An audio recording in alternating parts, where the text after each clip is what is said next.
This is a picture of a problem.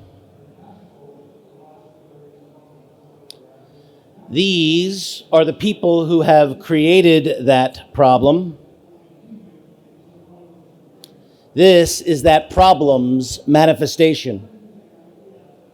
Predicting the future of this image is the key to predicting the future of financial assets. What's coming next is the Great Devaluation. We are now 1 minute to midnight. A black swan event is imminent. In the last 30 years, the top 1% has gained $21 trillion in wealth. This may sound like a lot until compared to the bottom 50%, who during the same time have lost 900 billion. Then this number becomes obscene. 4 decades of central bank monetary manipulation, lower and lower interest rates, and free money have all flowed to the very top. According to Forbes magazine, the top 20 people in the world are worth $1.31 trillion. According to the Federal Reserve, the bottom 3.75 billion people are worth $1.3 trillion. Which means that 20 people in the world are worth the bottom half of the world combined. If these numbers don't scare you, they should. They represent an unsustainable math problem. We have seen this movie before. In 1929, easy monetary policies had pushed wealth into the hands of just a few. The wealth gap was the largest in human history. It led to anger, which led to the election of populist leaders. These leaders adopt policies of nationalism and tariffs. That easy money led to massive asset bubbles. The Roaring Twenties saw stocks quadruple. The Warren Buffett indicator, which measures the market cap to GDP ratio, hit 141% in 1929. The signs today are exactly the same. Today, the Warren Buffett indicator is at 155%. The stock market has increased 4 times in the last decade. Populism has led to anger, has led to nationalism. Donald Trump has become known as Tariff Man Trump around the world. What's coming next is the Great Devaluation. We are now 1 minute to midnight. A black swan event is an event so big it changes the entirety of mankind's perspective. Black swans are characterized by their extreme rarity and impact. These events cause catastrophic damage to the economy and cannot be predicted by any standard forecasting tools. Black swans, by definition, are unpredictable. At least that's conventional wisdom. The Etruscans were a civilization that ruled Italy for 900 years. They believed otherwise. They believed black swans were completely predictable and that they would happen every 90 years. The Etruscans believed that everything in life is cyclical, that life has a beginning, a middle, and an end. The human life follows this same construct. We go from childhood to young adults, to mature adults, and to old age. So that rather than look at our lives as linear and on a straight line, we should view them as circular, They called this cycle the saeculum, which means a long life, made up of 4 generations, roughly 22 years apart, equaling 90 years. The Etruscans understood the supercycle. The idea behind the saeculum was that mankind was bound to make the same mistakes over and over again, because there would be no first-hand witness left alive to remind him of his mistakes of the past. They marked their calendars not in 100-year increments. They marked their calendars from crisis moment to crisis moment. These events happened every 90 years. If you think the idea of the saeculum sounds crazy, simply look at American history. 1776, the Revolutionary War. 1864, the Civil War. 1945, one saeculum later, the end of World War II. These wars were resets. They were the results of crisis moments that had played out in the decade prior. The supercycle is turning. We are at that crisis moment once again. The stock market collapse that began the Great Depression was 90 years ago. The Great Devaluation coming in the 2020s will witness the largest transfer of wealth in human history. Currencies will be devalued. This devaluation will cause a collapse. Gold will surge to unthinkable new highs.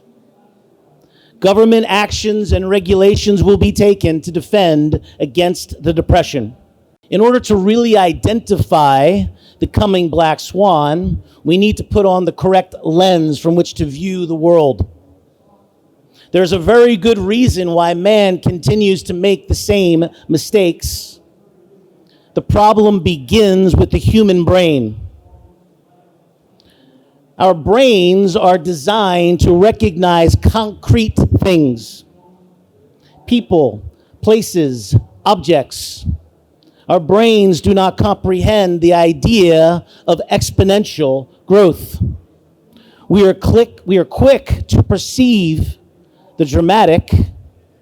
We overlook long-term trends and consequences. To highlight the point, let's consider a deadly virus inside a glass that's growing exponentially. And that once the glass is full, the deadly virus will be completely uncontainable. If we start with one bacteria that doubles every minute, where at midnight the glass will be completely full, what time will it be when the glass is half full?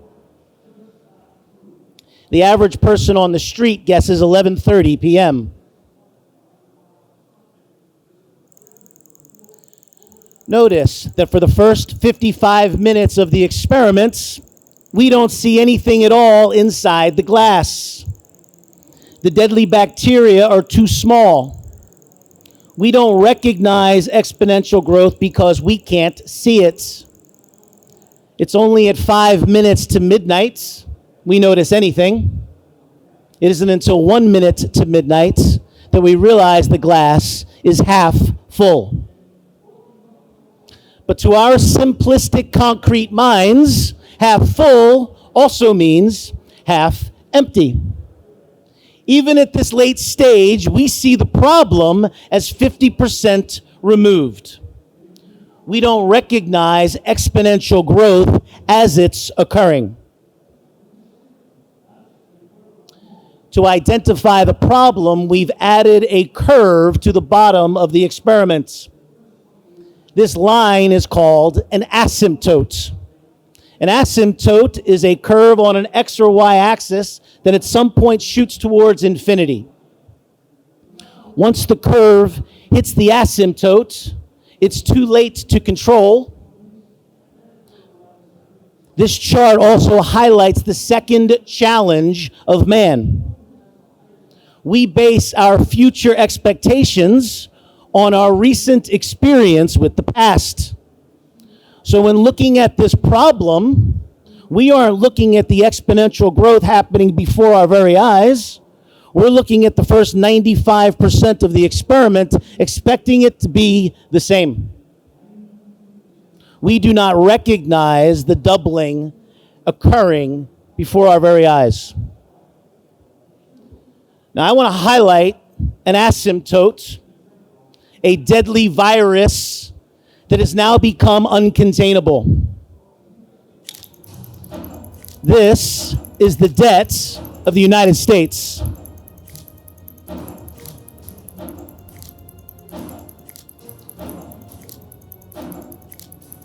Can you identify the asymptotes? Donald Trump is on pace to double the debt of Obama, who doubled the debt of Bush, who doubled the debt of Clinton. What's alarming is that this has happened in what is widely being called the greatest economy in history.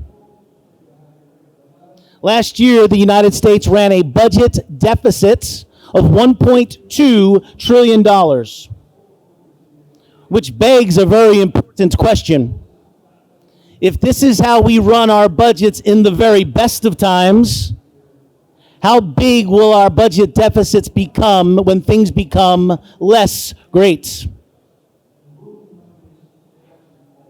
We are about to learn the lessons of thousands of years of finance.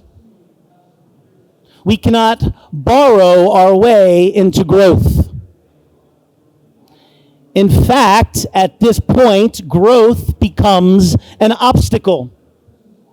The more we grow, the more we owe.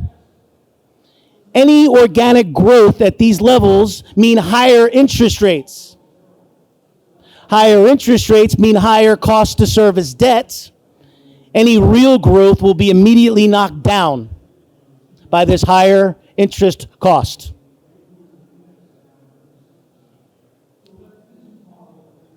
We started the presentation with this image.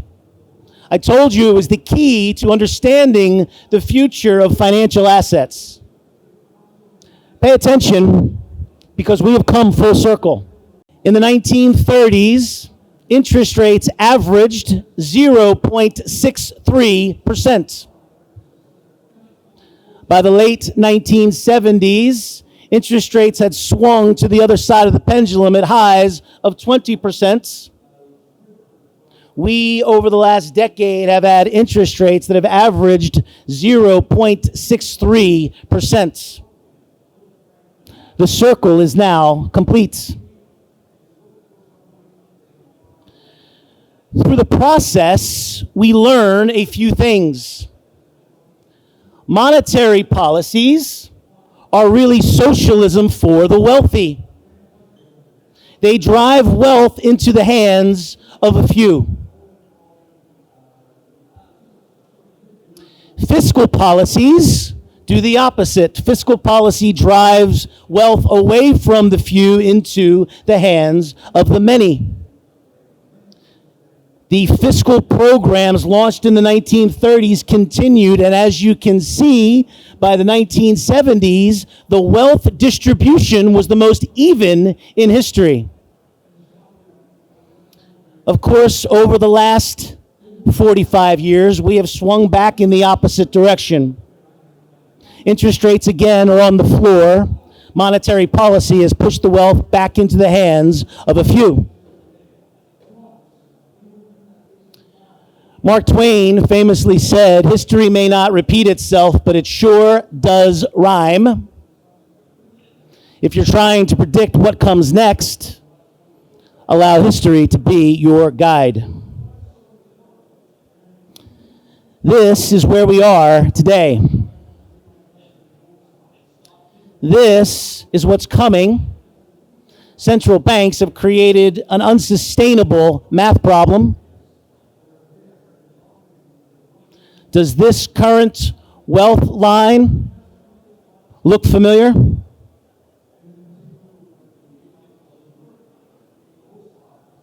What do you think comes next? The Great Devaluation of the 2020s will witness the greatest transfer of wealth in human history. My name's Adam Baratta. Thank you for your time.